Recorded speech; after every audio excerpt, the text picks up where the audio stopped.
Hello friends, welcome back to our YouTube channel. ಇವತ್ತಿನ ವಿಡಿಯೋದಲ್ಲಿ ತೋರಿಸ್ತಾ ಇರೋವಂಥ ರೆಸಿಪಿ ಚಿಕನ್ 65. ಇದನ್ನು ಮನೆಯಲ್ಲೇ ಸುಲಭವಾಗಿ ತುಂಬ ಟೇಸ್ಟಿಯಾಗಿ ಯಾವ ರೀತಿಯಾಗಿ ಮಾಡ್ಕೊಳ್ಳೋದು ಅಂತ ಹೇಳ್ಕೊಡ್ತಾ ಇದ್ದೀನಿ. ಹೊರಗಡೆ ಖರ್ಚು ಮಾಡಿ ತಿನ್ನೋ ಬದಲು ಈ ರೀತಿಯಾಗಿ ಮನೆಯಲ್ಲೇ ಸುಲಭವಾಗಿ ಹೆಲ್ತಿಯಾಗಿ ಮಾಡ್ಕೊಳ್ಬೋದು. ಹಾಗೆ ಈ ವಿಡಿಯೋ ನೋಡೋದಕ್ಕೂ ಮುಂಚೆ ನನ್ನ ಚಾನಲ್ನ ಸಬ್ಸ್ಕ್ರೈಬ್ ಮಾಡ್ಕೊಳ್ಳಿ, ಪಕ್ಕದಲ್ಲಿರೋ ಬೆಲ್ ಐಕಾನ್ನ ಕ್ಲಿಕ್ ಮಾಡಿ. ಇದರಿಂದ ನಾನು ಯಾವುದೇ ವಿಡಿಯೋ ಹಾಕಿದ್ರೂ ಫಸ್ಟ್ ನೋಟಿಫಿಕೇಷನ್ ನಿಮಗೆ ಬರುತ್ತೆ. ಮೊದಲನೇದಾಗಿ ಒಂದು 1/4 kg ಅರ್ಧ kg ಆಗುವಷ್ಟು ಚಿಕನ್ನ ವಾಶ್ ಮಾಡಿ ತೊಗೊಂಡಿದ್ದೀನಿ. ಅದಕ್ಕೆ ಒಂದು 1/4 ಟೀ ಸ್ಪೂನಷ್ಟು ಅರಿಶಿನ, 1 ಟೇಬಲ್ ಸ್ಪೂನಷ್ಟು ಶುಂಠಿ ಬೆಳ್ಳುಳ್ಳಿ ಪೇಸ್ಟು, ಟೇಸ್ಟ್ಗೋಸ್ಕರ ಸ್ವಲ್ಪ ಕಸೂರಿ ಮೆಂತ್ಯ ಹಾಕ್ಕೊಳ್ತಾ ಇದ್ದೀನಿ. ನಂತರ ಒಂದು ಅರ್ಧ ಟೇಬಲ್ ಸ್ಪೂನಷ್ಟು ಲೆಮನ್ ಜ್ಯೂಸು. ಇದು ಹಾಕೋದ್ರಿಂದ ಚಿಕನ್ ತುಂಬ ಜ್ಯೂಸಿಯಾಗಿ ಬರುತ್ತೆ. ನಂತರ ಖಾರಕ್ಕೆ ನೋಡಿಬಿಟ್ಟು ನೀವು ನಾನಿಲ್ಲಿ ರೆಡ್ ಚಿಲ್ಲಿ ಪೌಡರ್ನ ಯೂಸ್ ಮಾಡ್ಕೊಳ್ತಾ ಇದ್ದೀನಿ. ನಂತರ 1 ಟೇಬಲ್ ಸ್ಪೂನಷ್ಟು ಕೊರಿಯಂಡರ್ ಪೌಡರು ಅಂದರೆ ಸಾಂಬಾರ್ ಪೌಡರ್ನ ಸೇರಿಸ್ತಾ ಇದ್ದೀನಿ. 1/4 ಟೀ ಸ್ಪೂನಷ್ಟು ಗರಂ ಮಸಾಲ, ಇದನ್ನು ಇದ್ದರೆ ಹಾಕ್ಕೊಳ್ಬೋದು, ಇಲ್ಲಾಂದರೆ ಸ್ಕಿಪ್ ಮಾಡ್ಬೋದು.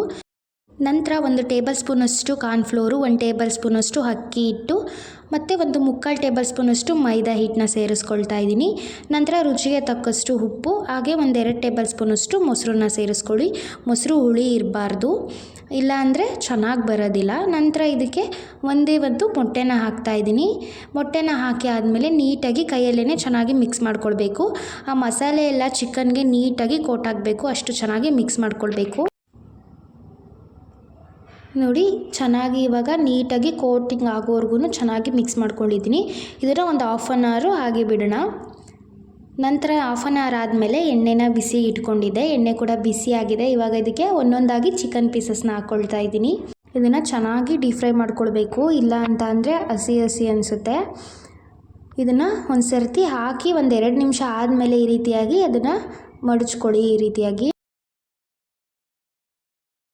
ನೋಡಿ, ಇವಾಗ ನೋಡ್ತಾ ಇದ್ದೀರಾ ಅಲ್ವಾ, ಈ ರೀತಿಯಾಗಿ ಫ್ರೈ ಆಗಬೇಕು. ಅದು ನೋಡಿ, ಈ ರೀತಿಯಾಗಿ ಕ್ರಿಸ್ಪಿಯಾಗಿ ಚೆನ್ನಾಗಿ ಬರಬೇಕು, ಫ್ರೈ ಮಾಡ್ಕೊಳ್ಬೇಕು. ಆವಾಗ ಚಿಕನ್ 65 ತುಂಬಾ ಚೆನ್ನಾಗಿ ಬರುತ್ತೆ. ಇವಾಗ ಇದನ್ನು ಒಂದು ಪ್ಲೇಟಲ್ಲಿ ಹಾಕಿ ಎತ್ತಿಟ್ಕೊಳ್ಳಿ. ನೆಕ್ಸ್ಟು ಒಂದು ಪಾತ್ರೆಗೆ 2-3 ಟೇಬಲ್ ಸ್ಪೂನಷ್ಟು ಆಯಿಲ್ ಹಾಕ್ಬಿಟ್ಟು, ಆಯಿಲ್ ಬಿಸಿ ಆದ ನಂತರ ಇದಕ್ಕೆ 1/4 ಟೀ ಸ್ಪೂನಷ್ಟು ಜೀರಿಗೆಯನ್ನು ಹಾಕ್ತಾಯಿದ್ದೀನಿ. ನಂತರ ಜೀರಿಗೆ ಏನು ಆಪ್ಷನಲ್ಲು, ಇಲ್ಲ ನೀವು ಸ್ಕಿಪ್ ಮಾಡ್ಕೊಳ್ಬೋದು. ನಂತರ ಈ ರೀತಿಯಾಗಿ 3 ಎಸಳು ಬೆಳ್ಳುಳ್ಳಿನ ಈ ರೀತಿ ಸಣ್ಣದಾಗಿ ಕಟ್ ಮಾಡಿಕೊಂಡು ಹಾಕ್ತಾಯಿದ್ದೀನಿ. ನಂತರ 2 ಹಸಿಮೆಣಸಿನ್ಕಾಯಿನ ಖಾರಕ್ಕೋಸ್ಕರ ಹಾಕ್ತಾಯಿದ್ದೀನಿ. ಹಾಕ್ಬಿಟ್ಟು ಫ್ರೈ ಮಾಡ್ಕೊಂಡ್ಮೇಲೆ ನಂತರ ಇದನ್ನು 2-2.5 ಟೇಬಲ್ ಸ್ಪೂನ್ ಆಗುವಷ್ಟು ನಾನು ರೆಡ್ ಚಿಲ್ಲಿ ಸಾಸ್ನ ಯೂಸ್ ಮಾಡ್ತಾಯಿದ್ದೀನಿ.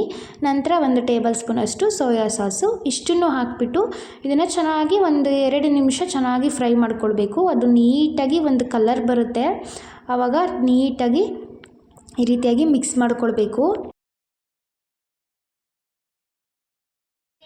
ನೋಡಿ, ಈ ರೀತಿಯಾಗಿ ಫ್ರೈ ಮಾಡ್ಕೊಂಡಾದಮೇಲೆ 3 ನಿಮಿಷ ನಂತರ ಇದಕ್ಕೆ ಡೀಪ್ ಫ್ರೈ ಮಾಡಿ ಇಟ್ಕೊಂಡಿರುವಂತಹ ಚಿಕನ್ ಪೀಸಸ್ನ ಹಾಕಿ 3 ನಿಮಿಷ ಚೆನ್ನಾಗಿ ಮಿಕ್ಸ್ ಮಾಡ್ಕೊಳ್ಳಿ.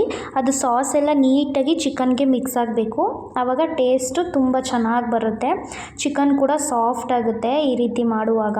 ನಿಮಗೆ ಕಾಣಿಸ್ತಿರ್ಬೋದು, ಎಷ್ಟು ಚೆನ್ನಾಗಿ ಕಾಣಿಸ್ತಿದೆ ಅಲ್ವಾ. ಕಲರ್ ಕೂಡ ತುಂಬಾ ಚೆನ್ನಾಗಿದೆ, ಯಾವುದೇ ಕಲರ್ ಕೂಡ ಯೂಸ್ ಮಾಡಿಲ್ಲ.